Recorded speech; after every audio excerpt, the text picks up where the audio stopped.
I want to know about your career and how you got started in the film industry and how you ended up connecting to these big name people like Jason Momoa and Academy nominated and award-winning producers. I signed a deal with the devil. No, I'm just joking.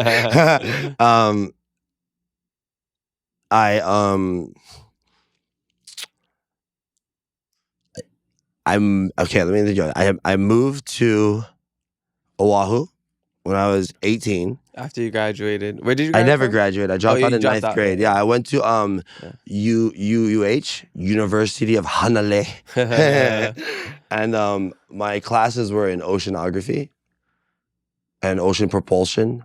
But yeah, no, I was just joking. No, I learned all that from Kanaloa in the ocean, just learning and bodyboarding, and from the love from bodyboarding. I used to get picked on so much for bodyboarding, like a lot. And so then that's why I started going just ape shit and just getting big barrels.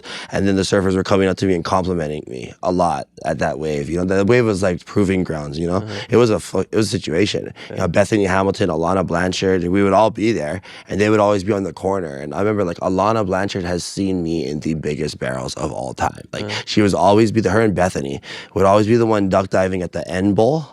And like they're like Alana's butt was just always in the way. I was just like, just skip over it. Yeah. And she was just always like, I just remember Alana all the time. You know who that I'm talking about? Alana Well, I gotta say, you gotta connect me with her for do the podcast episode, because 100%. Last night I started watching this show on Prime, I think, called Special Forces, where they get all these celebrities to do like Special Forces Navy SEAL training kind. And we watched this. We started the second season, but I looked at who's gonna be on the third season, and Alana Blanchard is gonna be on the third season. Wow! So I'd love to talk to her about that show. Oh yeah, and also how she pioneered connect me after. Yeah. Alana's the pioneer of all social media butt pics, period. her and Anastasia Ashley. I'm serious. Bikinis. She's the one, bro. She's like 2 million followers. Like her and Anastasia Ashley created the social media influencer in bikinis. The classic. It's a fact, bro. Anastasia and Alana, don't you ever forget this. They did, bro. They don't.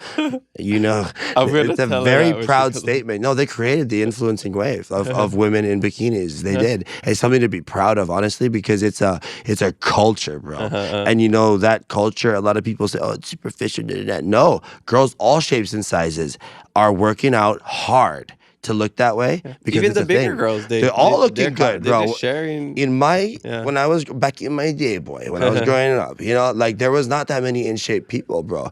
Nowadays, everyone's good looking. It's weird, bro. Yeah, they just work out, you know. But yeah, you know, when they don't think about that, like Alana and Anastasia Ashley, I mean, Alana Blanchard, Alana and Anastasia look like sisters, by the way. They have the same eyes, identical. I thought Anastasia was Alana multiple times, and they don't even probably think about this, but I see patterns of why things happen.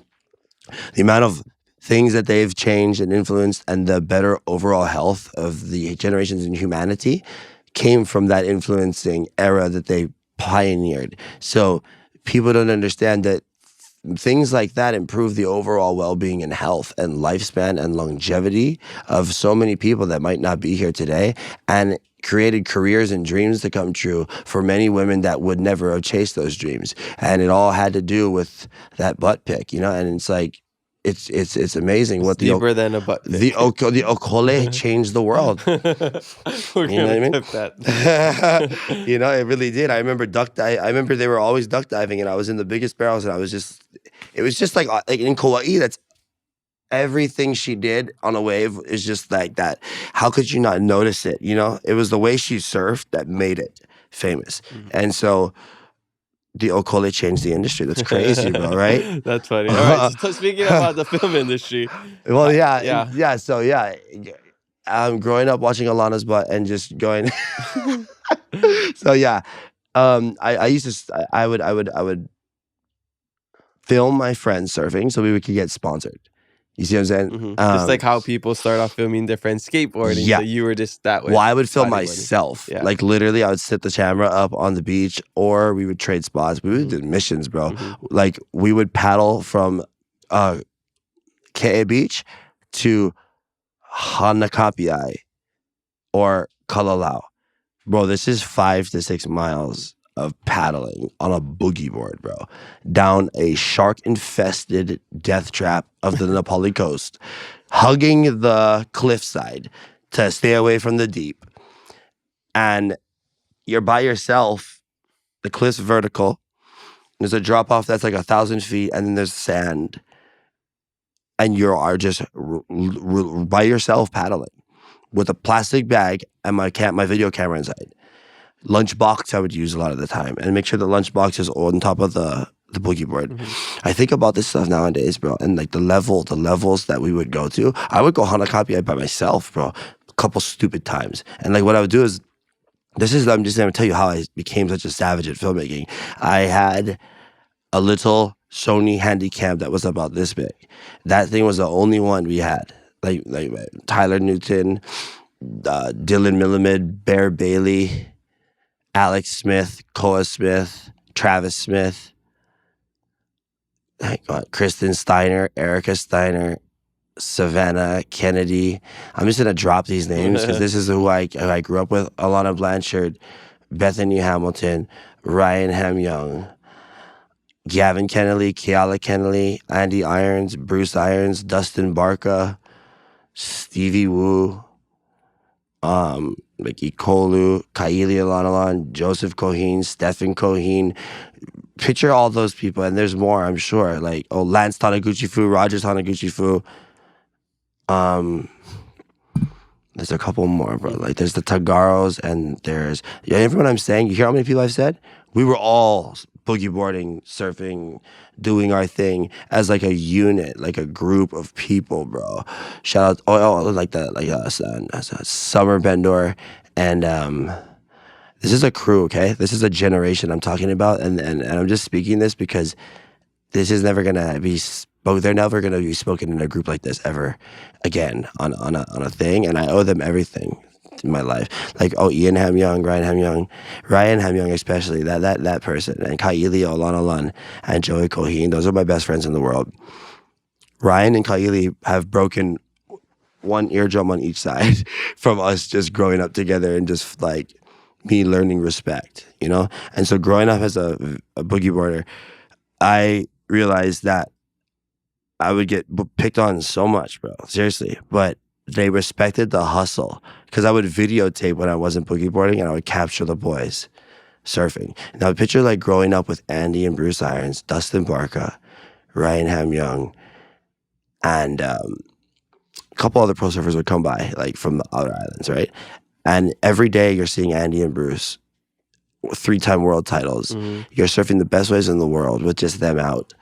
And I'm the only boogie boarder, right? Mm-hmm. And the way I would roll up is I would wake up at 5 to 6 in the morning, because that's when people, all right, everybody listen up, okay? Everybody listen the fuck up, okay? Let me explain to you how hard life is and how easy you have it now, okay? As filmmakers, as just people, as overall people, all of you in this generation, beneath us or alive or mine, you guys have forgotten, or you just don't know the level of what it actually means to love something so much that nothing else matters except getting to that destination.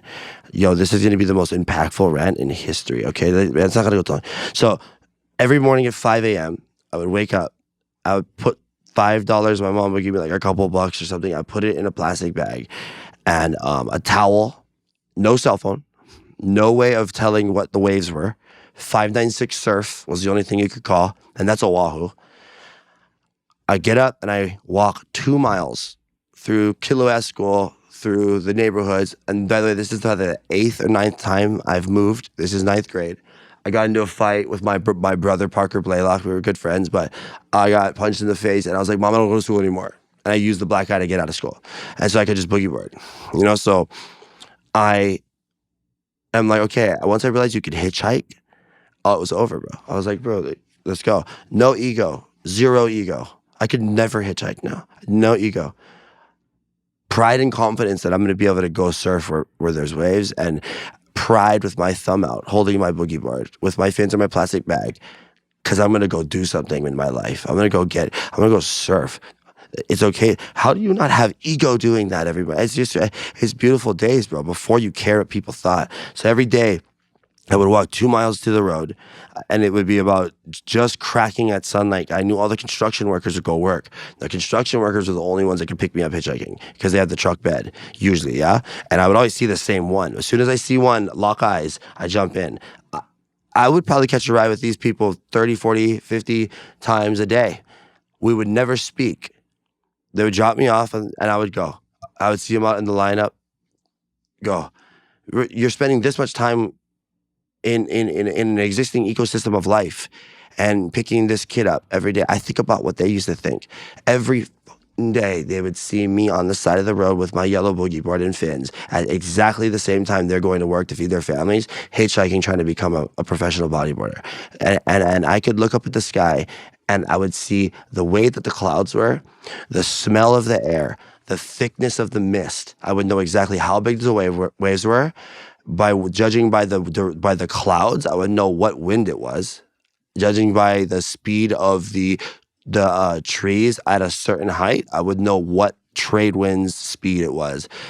Judging by how cold it was, I would know if it was variables or if it was light variables or if it was west turning weird swirly. I would just know because the freezing temperatures would always be the Kona, right? And my lips would get like really chapped for some reason from north wind. And I would know that with that north wind, I got to go to this spot. I never knew how big it was until I got a computer 3 years later. Okay, I went to Tahiti Chopo when I was 12 years old. My mom's like, go with this photographer. Like, I catch a flight to go surf my dream at Chopo. 12, bro. Completely out of my league. The photographer ends up just being like, yeah, we're just going to hitchhike to Chopo. So I'm like, I thought you had a ride, you know? We hitchhike, we get a ride from the mayor. Okay, I have my handy cam, my little handy cam. Like, I just went from the Polycoast from Kauai. Now I'm in Tahiti, hitchhiking, okay? Same thing, okay? Like, literally, like, just around that, bro. In the same few years of this, I'm hitchhiking in Tahiti Chopo with this photographer to go meet Andy guys. And we're not, like, with Andy Irons. Like, Andy knows him, but he'll let him shoot. But he's not our boy. So like somehow we get a ride from the mayor's son. The mayor's son puts us up, right? And I'm just 12, okay? And then the biggest day of all time happens, bro. And it's that shot where Andy with the checkered triangle, red and black shorts is standing straight up. You know that right before. It's the most iconic Andy photos of all time. I am there, bro. There at 12, hitchhiked my ass to Chopo. The biggest day of all time, and I got my handy cam out, and I am just recording bombs, bro. And your mom just let you go? Yeah. And so I'm just recording bombs, okay? I'm probably one of the only people to this day with that footage. The greatest days of Bruce and Andy's life. Like the day Damien Hobgood got that cover with the lip that's like 80 feet thick. That day was one of the most iconic days in the history of surfing. I have that whole thing on camera. And that guy Sasha Man was with us somehow. Pieces of fire. He was on the boat singing that song. The whole time, just Sasha Man playing. It was so random, bro. And from there, I had that Chopo footage. And I made a video, and it went on Olelo TV or whatever, the Hoike in Kauai.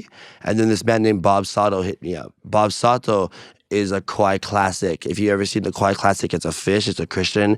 He mentored and created Jamie O'Brien's entire idea of how he makes films. His pioneering skills with the rodeo flip came from staying at Bob Sato's house and surfing the west side of Kauai and living with boogie boarders. Jamie was the only surfer, and boogie boarders do ARSs, right? ARSs, that's what a rodeo flip is. So Jamie learned it from the boogie boarders. Bob Sato captured it. That's what made Jamie a superstar. And so Bob was like a mentor, creator of the greatest boogie boarders in the world, like Jeff Hubbard. They all learned from Bob. He had one lung. He used to surf, but he would just have the best camera equipment, and he would just take the boys surfing. And he created the greatest surfers and bodyboarders to ever live in Kauai. Andy Irons, all of them were with Uncle Bob. And so when Bob saw my video, I got the call. And I went there and I clicked that. He has an iron stamp, and I got to put that Kauai Classic stamp on my boogie board. That was God level, bro. And so I would be sitting in his office. So I went from a handy cam to like barely using a computer to sitting in this massive office of screens with a tape deck loader. And I just started pumping out entire episodes at 13 years old. I was running Hoike's channel. Like everything that was coming out on the local Kauai channel was a 13-year-old kid making like hour-long pieces of pipeline, making my mom film, and then trying to be a professional bodyboarder at the same time. I remember my mom filmed one of Jeff Hubbard's, like half of Jeff Hubbard's segment in the No Friends video because she was just filming me and she thought he was me because the same color board. Like that's how random it was, bro. Okay, so yeah, fast forward that, I almost die on the biggest day in the history of mankind at Kalihuai. This one wave no one's allowed to go to. It was like a solid 40 feet. Bruce almost died that day. A lot of the boys almost died that day. Laird Hamilton told me he wasn't going to try and save me. It was just, there's no point because, you know, and God let me live. I remember crying in the lineup saying, God, I don't want to die. I don't want to die. I had muscle failure in every leg. It was solid like 40 feet, and I was just like, the next wave, I'm gonna breathe in water and die.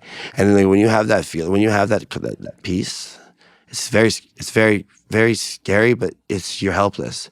And so from that moment on, I'm like, I'm gonna start making films. I don't want to die anymore. I don't want to die. And so then I went through like hell with like the worst drug addiction of all time, and I was like, fuck, I gotta get out of here. So then I left Kauai to get away from an addiction. And then I landed in Oahu and met up with my best friend, Tyler Newton, who already was like a very well-established professional surfer for Quicksilver. And he's like, yeah, this welcome to the big leagues, you know? And the big leagues were like pipeline at the time. This is the golden era of surfing when Nike was around and there's a lot of money. Guys are John, and everyone's making millions. And I'm the first person of my age to be there. There's no one my age there. No one. Okay, these are all like Larry Haynes and all the real guys. Okay, and the youngest person there, the only person, and me and Damien's guy, the same age. I don't have nothing, Kamaka. No money, nothing. I moved to Oahu with $200. I had at this time I had a Canon home video camera with a mini DV, and I would put it to the cinema setting, which had like a different frame rate. It was kind of choppy. It still looked good. Nowadays, it'd be cool. I had no money for batteries. So I went to Home Depot and bought a 150 long foot extension cord. Okay? Reef McIntosh is letting me stay at the Quicksilver house to film on the porch, like slave labor, to film the boys, right?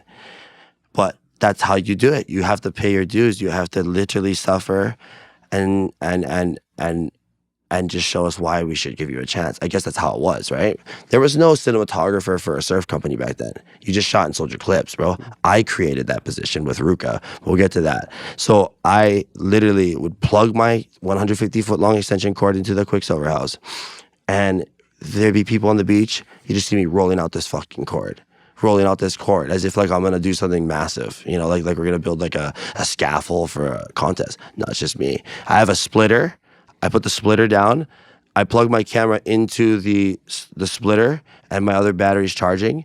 And I have like a lawn chair. It looked like I was like my martinis, but lawn chair, the whole thing. Now with that charger there, all the cameramen were seeing me do it.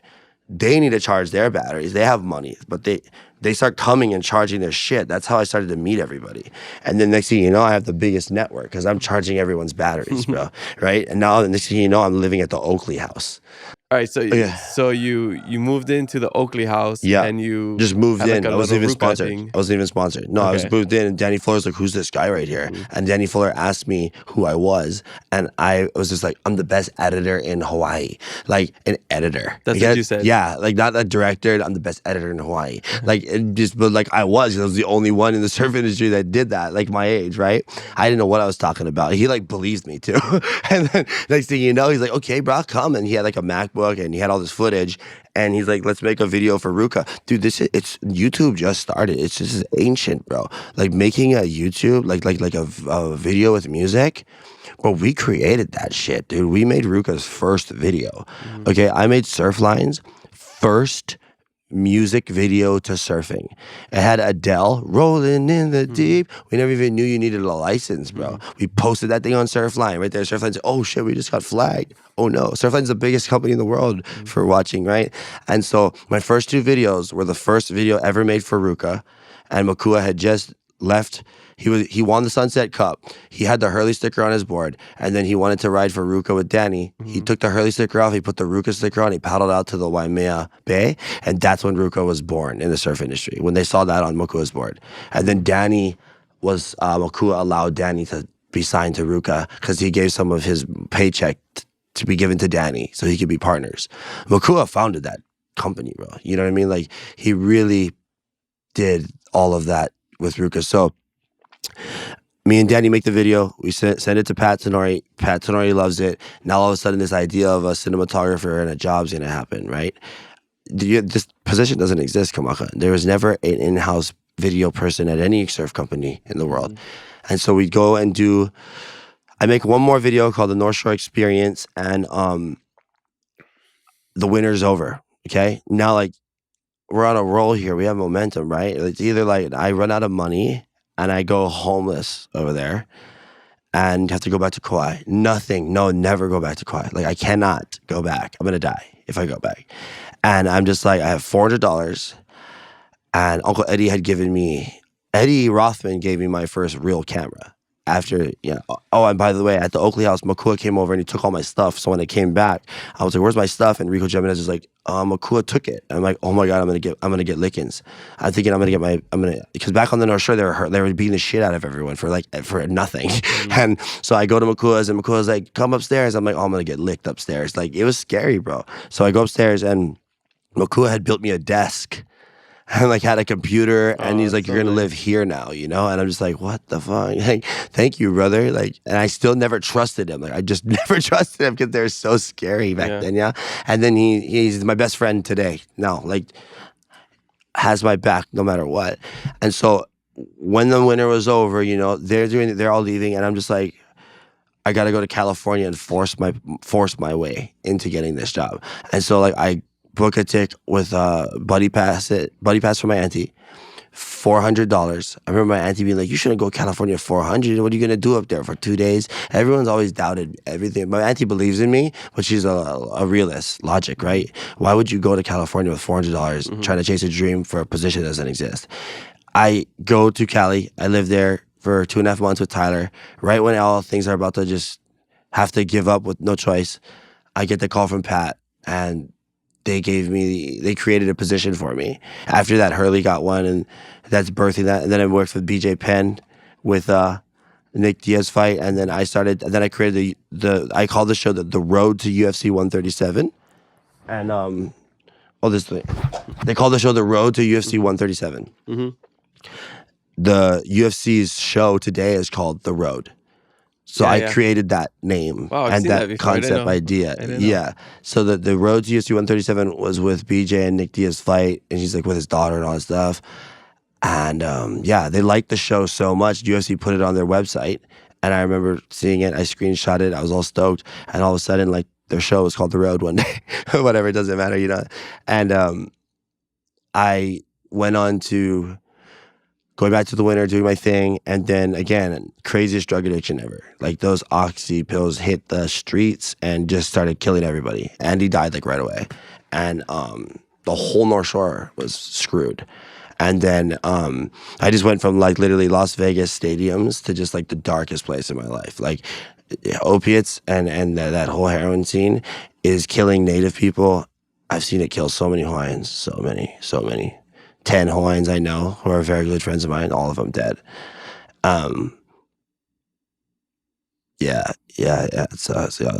I've lost like 10 best friends to not just that, suicide or that.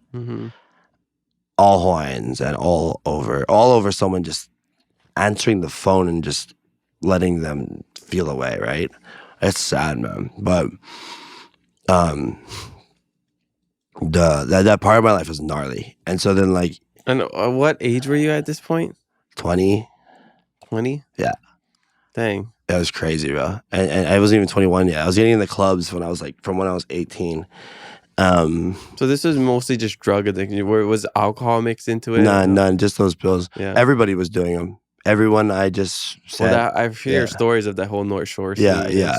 Just the surfing culture, right?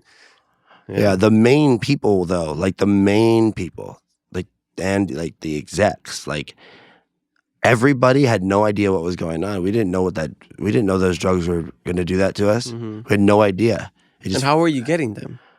There was always one person that had them. Just everybody. No, one of the boys that had one them. weed dealer. Some asshole hurt himself and got a script. Yeah. And then it just went from there, you know? There was always like, some like rich guy's son who's like a corporation, you know? It was just there. But all it took is, the thing was the federal government deployed special licenses for these doctors called pain management doctors to just be created. So pain management practices started popping up for athletes and everything, and they would make money making scripts. The government was giving these scripts, and it was the heroin from the poppy fields in Afghanistan.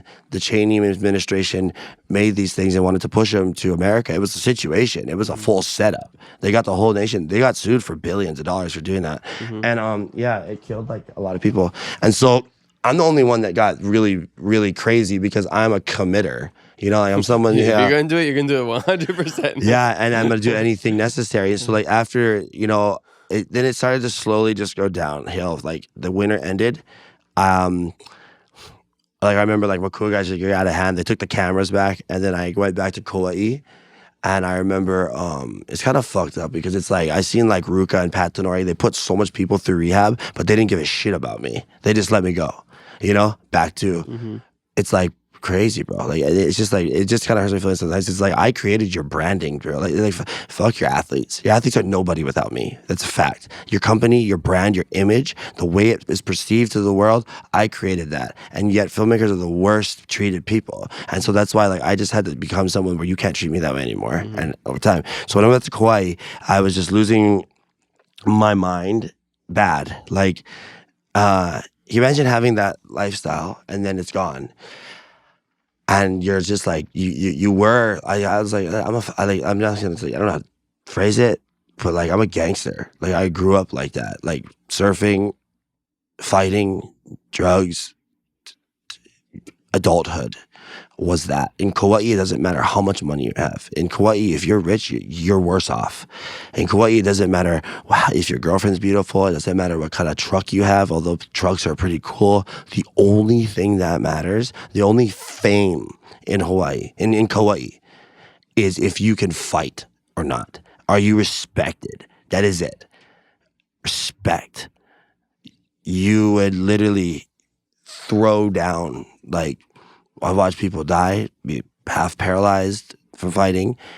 Respect was so important, bro. If you drove too fast, lickings in the parking lot. If you spoke out of tune, lickings. If you have beers in your truck, but you didn't bring enough for the boys, lickings. If you're not one of them, right?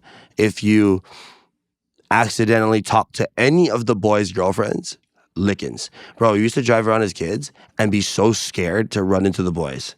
This is how I grew up. So when I moved back,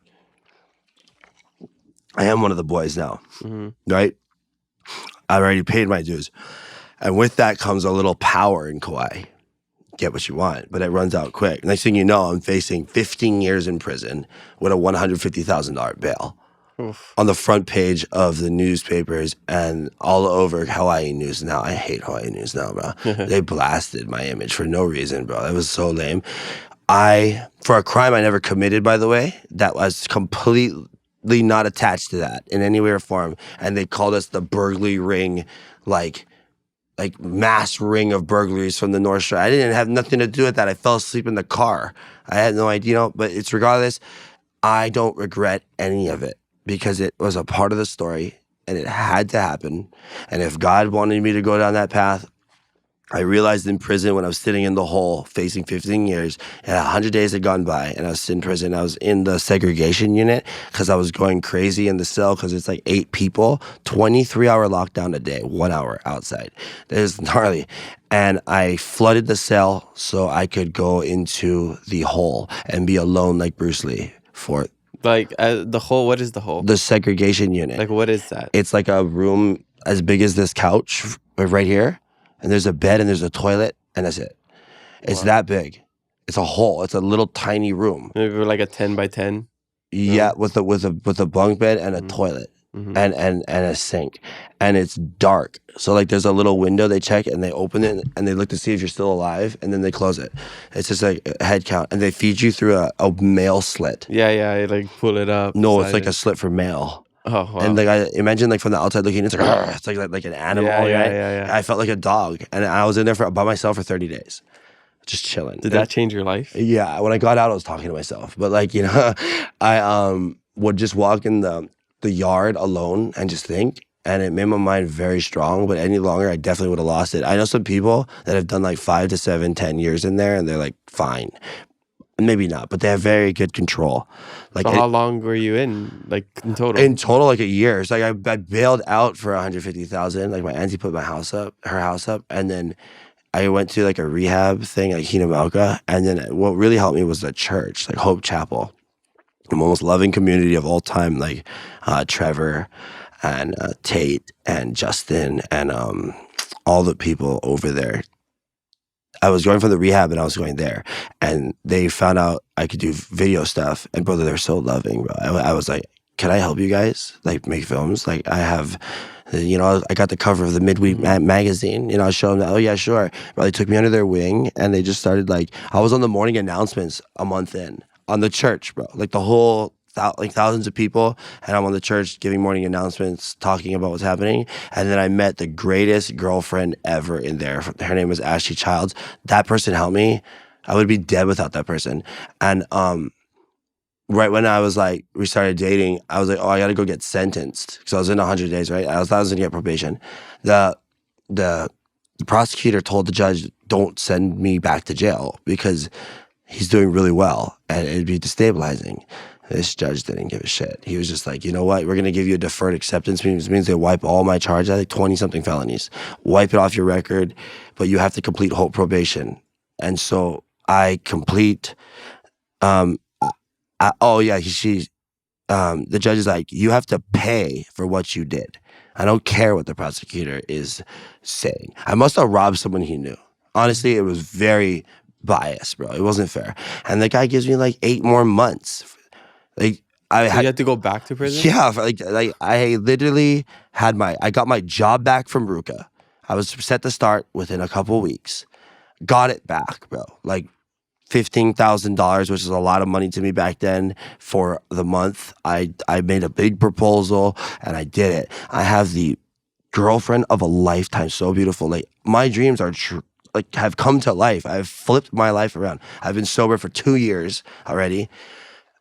And then I said, bro, can you imagine going back to prison straight sober, like completely fine? Like, dude, it was crazy, bro. That girl stayed with me the whole time, wrote me letters every day.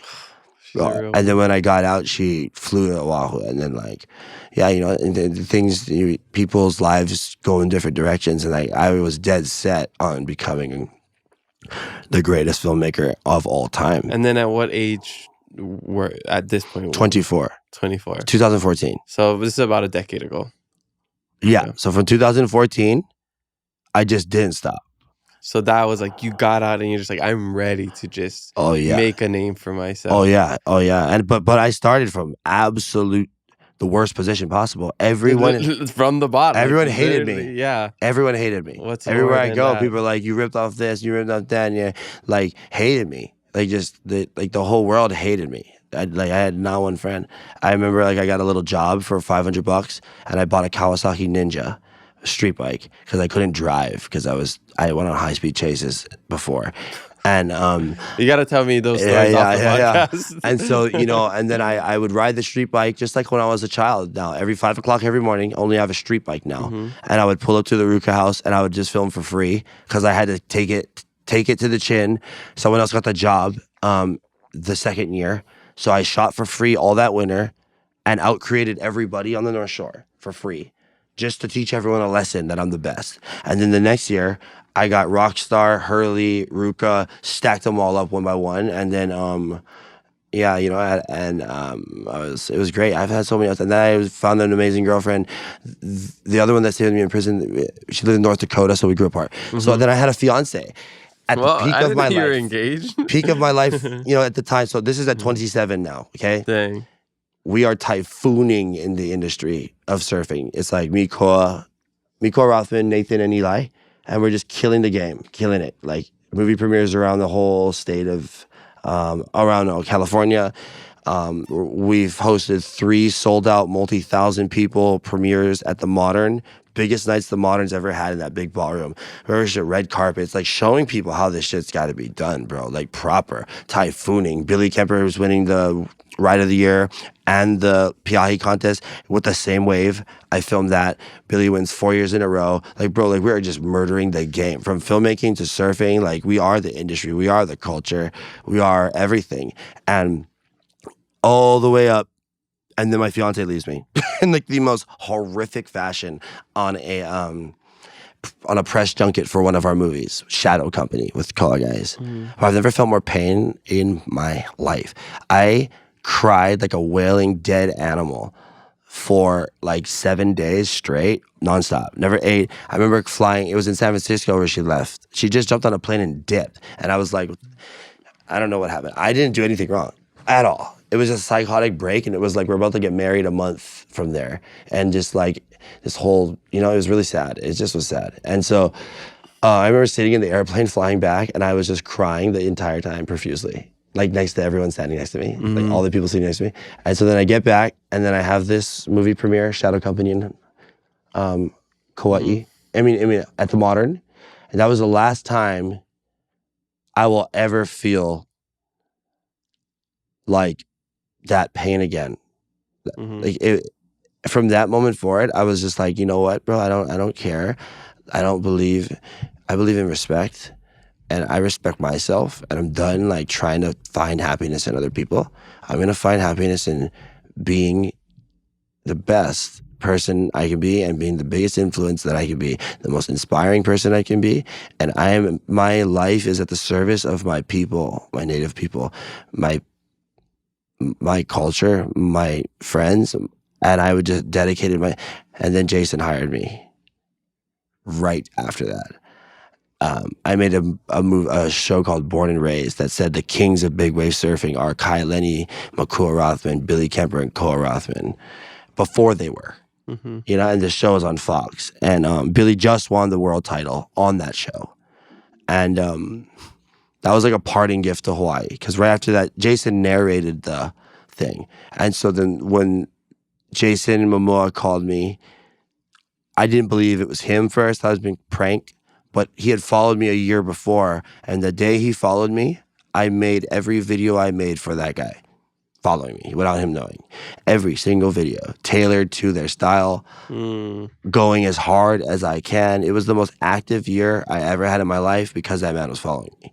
And he hired me because of it. Smart. So you knew that he was looking at your content, so you're like, okay, this is like an audition right now. Yeah, I looked at the kind of filmmaking he likes, and then I did it.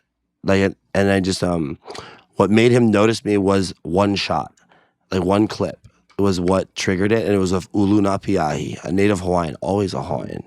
Hawaiians are responsible for everything that I am successful for. The Hawaiian culture is the only reason I have success. And it was Ulu Boy that gave me that opportunity with Jason Momoa, because he's standing with his surfboard, and he's in a silhouette, and the waves hit the rocks behind him, and they blow up like 100 feet. And this is beautiful shot of power and destruction. And his movie Ulu na Piahi won all these film festivals.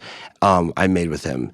I love Ulu. And boom, Jason saw the waves explode, and then his mind exploded. And then after that, me and Jason, I love it. We sat at the Sundance Film Festival panel, and I'm talking to all the biggest network of Vanity Fair and everybody. It's just me and Jason just talking story, like just baptizing the Sundance, just 2 Hawaiians in Paris, And Will Smith, Kylie Jenner, Madeline Petch, their people were next to us, but it was about us, because like we created the YouTube template for celebrity profiles, Like a lot of the people don't know, like Nathan Florence and Koa Rothman's vlogs are like the biggest ones. I made their first videos. That's a fact. Like, you know what I mean? Like the Shadow Company, the Wave of the Winter, Born and Raised, that is what gave them their relevancy to take the traction and run and become who they are today, because you create that relevancy because I want to make it. I want to become famous. I want to get this done. So who my friends are, we're gonna go there too, because that's just the way I am. You have to become successful if you're around me, or you can't hang out. Like, we have to just make it at all costs. And I miss that so much, brother. Like, it doesn't exist anymore. Once everybody gets to their own place and they do their own thing, they're doing their thing, right? But their greatest accomplishments they will ever have will and always have been with me, rolling with them. It's just us two. Makua's world title was with me. Billy's world title was with me. The best year Kailani's had in the press and in waves was with me. Jason Momoa's entire massive blowout fame, biggest movies he's done with me. Like, Landon McNamara's biggest song he's ever made, Lost for Words, I wrote and curated all his music videos and branded that guy's image with me. Kualoa Ranch with me. No one fails when they're fucking working with me, bro. It's just inevitable because I will not let you down, because you have to make it, because you have a voice. I am not making this, what I'm making, I'm not making this because someone paid me to. They ain't paying me shit. I'm making this for the culture. But if I say I'm gonna make something of you and you believe in me enough to do the work, I'm gonna make you what the hell the world needs to understand about who you are, what you're doing, and I need to make you be a platform, be a voice, and be a light. And don't you ever forget that fucking culture, right? But they all do, except for Makua. You know, they all do. And it's like the Constitution. General Mark Milley, the one who President Trump hates, but he appointed him. He's the leader of the entire United States military. These are the kind of guys I roll with, bro. You know, all these haters out here in Hawaii that I need to understand how to have aloha. I be operating on levels today. Now we're here right now, Kamaka. You know what I'm saying? Like, all of that to get here. You know, all of that, and like with the Jason things around the world, it's like we went to Jordan, the Jordan Desert, Wadi Rum. I lived in Budapest over there. Had a whole family. No, I'm just joking. But I was over there, and then I lived in Vancouver for a long time, LA for a long time. So yeah, the Middle East, LA, Vancouver, California, Detroit, Newfoundland, Canada, Japan, London, Philippines. Bro, I have been around the damn world. I just haven't been to Russia. And so all of that, bro, learning from the best. I learned how to become a narrative feature film director from Denis Villeneuve himself on the movie Dune. I shadowed every move that director. He's my favorite director. My first real movie was with Oscar Isaac, Javier Bardem, Timothée Chalamet, Zendaya, Josh Brolin, and Dave Bautista and Jason Momoa on the side. You know what I mean? Like, but those actors, it's like, get out of the way. Boss level. Javier Bardem's my favorite. He's the one from No Country for Old Men, like crazy assassin. And Penelope Cruz and I were just hanging out, chilling at the pool every other day. Me and Penelope cruising. That's his wife, yeah? I love Hawaii. I don't understand these levels, bro. It's crazy. I'm sitting in Jordan and the water's aqua green, and I'm just on a jet ski with Penelope, just chilling, bro. Like, this is psychotic. I grew up watching Dune. I mean the movie Blow, and all these things, right? And now you're just chilling. But Johnny Depp's bodyguard said I had the same eyes as him one time. He was on our flight. But you're just associating with this level. When I was going to the Oscars, I was just chilling. There's a big line of cars trying to get there, right? I looked to the side, just crack my neck. Adam Driver's like right here with his car. You know, like, I'm like, yo, Kylo Ren. And he just rolls his window up. He's not having it. You know what I mean? Celebrities, I just mess with them hard because they're so calloused already, you know? They just had it with people. But it's just funny, you know, like the Hollywood fame and those people, it's like an island. Hollywood's like an island. It's very small. You're going to see all these celebrities hanging around doing their thing. And out of all of them, there's only like 5 to 10% who are like me or you, happy, and who are just hammers, bro. The rest are lost, depressed, sad, empty people, bro. And may God save them, you know? But I don't know. Only Aloha can heal them. Totally, yeah. You know?